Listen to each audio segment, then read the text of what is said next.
everyone, my name is James, and now one of you commented yesterday saying, James, you look really tired. And the funny thing about me is, I actually am like always tired. I always look tired, like I always have like bags under my eyes, I'm always pale. I'm just one of these people that like since like the age of 13 have always looked really tired. But today I actually am really tired because I live in front of like a really busy street. Like it's kind of like a street where people like come on after like a night out where they're really drunk and they'll wait for taxis and such.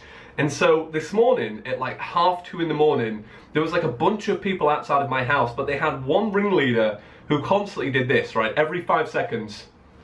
Pewdiepie! I'm not even kidding, like I woke up to like just so many Pewdiepies last night, and it was like one of the most annoying things in the world because I'm like trying to sleep, and I like Pewdiepie, like I really like Pewdiepie, but this dude needs to stop. So I got a comment yesterday from some dude named Nick, and it was kind of like, James, I'm thinking about a Nintendo Switch, but I don't know if they're any good. Well, I actually have my Nintendo Switch here. I've had this for almost a month now. I got it on launch day, and I love it. Like, I really, really like it, but I thought I would explain how this thing fits into my lifestyle and some of the accessories that I actually like to use with it, because this thing is kind of all about the accessories. Before we begin though, one thing you can do with your Nintendo Switch, which is like really stupid, but it's my favorite thing, is docking in your controllers like this. Now I don't recommend this because it's a bit silly, but you pop out your controllers like a little bit like that, and then when you want to like slot them in, bam, like lock and load. I just think that's like the most satisfying way to do it. It's probably gonna break it one day, but whew. I really, really like doing that. So let me start by saying this thing is really, really good. It's a really, really powerful handheld that like delivers like pretty good AAA games that's kind of on the go, but the only problem with it is it has no games. Like it's a Nintendo Switch, which is amazing, but it has no games. It has Zelda, which is amazing. It has The Binding of Isaac, which is also amazing, and then a bunch of games that won't be out for a really long time. So let me just start by saying, don't buy this thing if you want games. This is kind of like testing something out. It's kind of like buying VR now. Like you're trying something out before anybody else, but you won't get the full package, and that's the Nintendo Switch. But when you do get to use it, and when you find the perfect game, whew, it's great. It's really, really good. Now, with my kind of lifestyle, I try not to play games on a television. I kind of save it all for my office. But if I ever do dock my Nintendo Switch, I always dock it in my bedroom, because then I can bring the television that I use closer to the bed, because I actually have pretty poor eyesight.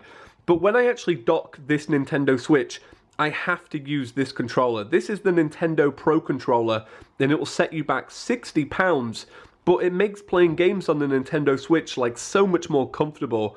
So if you're like me and you really, really like big controllers, then this is what you'll have to get, because if you're like me, you may not like the little Diddy Joy-Cons. And for one, this thing always disconnects. Like no matter what Nintendo says, this thing is like fundamentally flawed. So when I'm traveling, and I'll actually show you this in the future, I actually just use this simple carry case. It's from Nintendo. It's really squishy, and I kind of wish I didn't buy it, but I kind of like having a carry case anyway, and until like better third-party support comes out, I'm kind of stuck with this one. Now this is something I picked up earlier actually while I was out shopping, and I'm actually kind of excited for this one. This is a kickstand for the Nintendo Switch that works a lot better than the one you actually get on the Nintendo Switch, but the perfect thing about this one is it's actually like a real good size for both the Switch and an iPhone. So it's going to make traveling with an iPhone and watching like movies and such just so much easier. And then finally, I find that these are quite helpful for when I'm playing The Binding of Isaac. These are just little thumb covers. What they do is they replace the thumbsticks with like kind of like an extra pattern. It's kind of hard to show that, but it covers them up so then you can just have a little bit more grip. So, Nick, I really hope that answers your question. I really do like my Nintendo Switch, and I do think it's worth it, but I hope you pick one up when it's most appropriate to you, whether that's like more games, better accessories, or, you know, it fits your lifestyle. So, it's super late now in the day. I spent all of my day kind of doing like shopping in home stores with Courtney, and kind of working on this video. So I'm gonna get back to work, and I'll see you guys tomorrow. Peace.